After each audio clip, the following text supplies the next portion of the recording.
तो रूस और यूक्रेन के बीच चल रही जंग अब आर पार की लड़ाई तक पहुंच चुकी है। अब अमेरिका की तरफ से रूस को एक बार फिर ये चेतावनी जारी की गई है कि अगर रूस ने यूक्रेन के खिलाफ डर्टी बम का इस्तेमाल किया तो रूस को इसके बेहद घातक परिणाम भुगतने होंगे।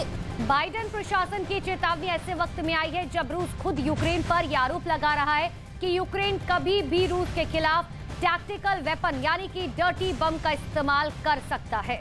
यहाँ पर डर्टी बम पर अमेरिका ने चेतावनी दी है, रूस को गंभीर नतीजे भुगतने होंगे। ये कहा गया है अमेरिकी राष्ट्रपति जो बाइडेन की तरफ से कि अगर ऐसा होता है, डर्टी बम का इस्तेमाल होता है तो इसका असर पूरी दुनिया पर पड़ेगा।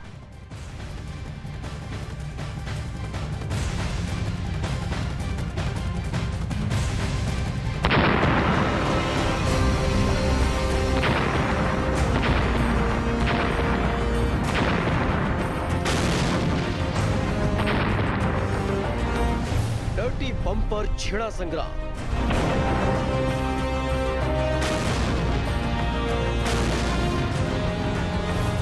बाइडेन की पुतिन को बड़ी चेतावनी।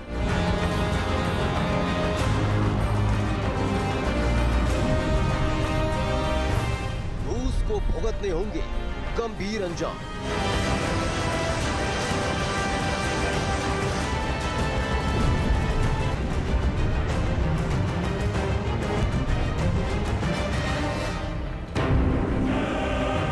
यूक्रेन की धरती पर चल रही जंग का दायरा धीरे धीरे और बड़ा होता जा रहा है।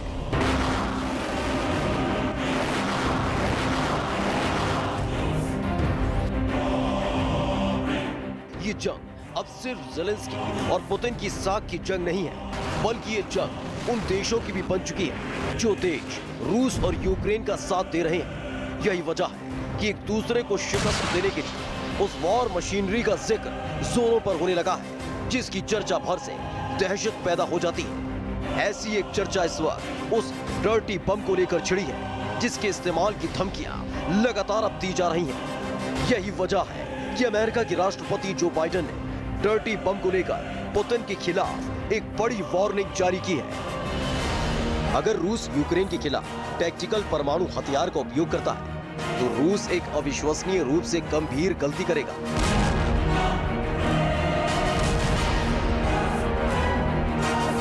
बाइडेन ने यह चेतावनी उस सवाल पर जारी की जिसमें उनसे पूछा गया था कि क्या रूस यूक्रेन के खिलाफ डर्टी बम का इस्तेमाल कर सकता है। राष्ट्रपति बाइडेन की यह चेतावनी उस वक्त आई जब रूस भी यूक्रेन पर डर्टी बम के इस्तेमाल की साजिश का आरोप लगा रहा है।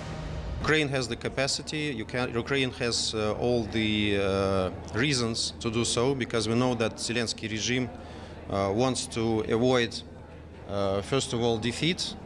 Secondly, wants to involve NATO for direct clash with Russia, which is very dangerous, and but which will be profitable for Zelensky regime to remain in.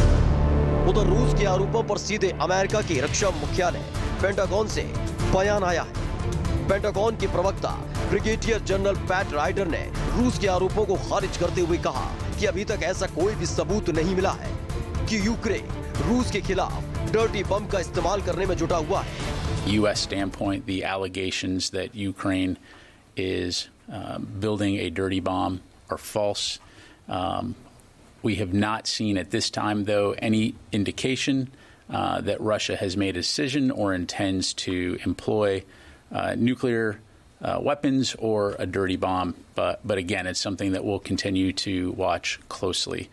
And certainly, as others have said, there would be consequences for Russia, whether it uses a nuclear weapon or a dirty bomb. So we'll continue to keep the lines of communication open. Pentagon के प्रवक्ता brigadier general PAT rider ने यह भी दावा किया कि रूस ऐसे आरोप लगाकर न सिर्फ दुनिया को गुमराह कर रहा है, बल्कि यूक्रेन के खिलाफ बिना वजह के आरोप भी लगा रहा है। I think that the U.S. government writ large has communicated to Russia the concerns that we have with the language that we've seen, the nuclear saber rattling, as well as condemning these false allegations that Ukraine is building a dirty bomb. In terms of what those consequences may be, I'm not going to get into that, but needless to say, that has been communicated at a variety of levels. इससे पहले भी Ukraine ये आरोप लगा चुका है कि रूस कभी भी यूक्रेन के खिलाफ टैक्टिकल वेपन का इस्तेमाल कर सकता है। यही वजह है कि रूस भी इस मामले में लगातार यूक्रेन और नाटो देशों पर हमलावर बना हुआ है। Those who wanted to understand that the threat is serious, they had all the possibilities to understand it. Those who want to reject it as Russian propaganda, they will do it anyway. यानी रूस के जताने की कोशिश कर रहा है कि उसके आरोपों को प्रोपेगेंडा समझने की भूल हरगिज न की जाए। यही वजह है कि अमेरिका के राष्ट्रपति जो बाइडेन ने इस मामले में एक बार फिर दखल दिया, चेतावनी जारी की है कि अगर यूक्रेन के खिलाफ डर्टी बम जैसी किसी भी साजिश को अंजाम दिया गया तो उसके अंजाम बहुत भयानक हो सकते हैं।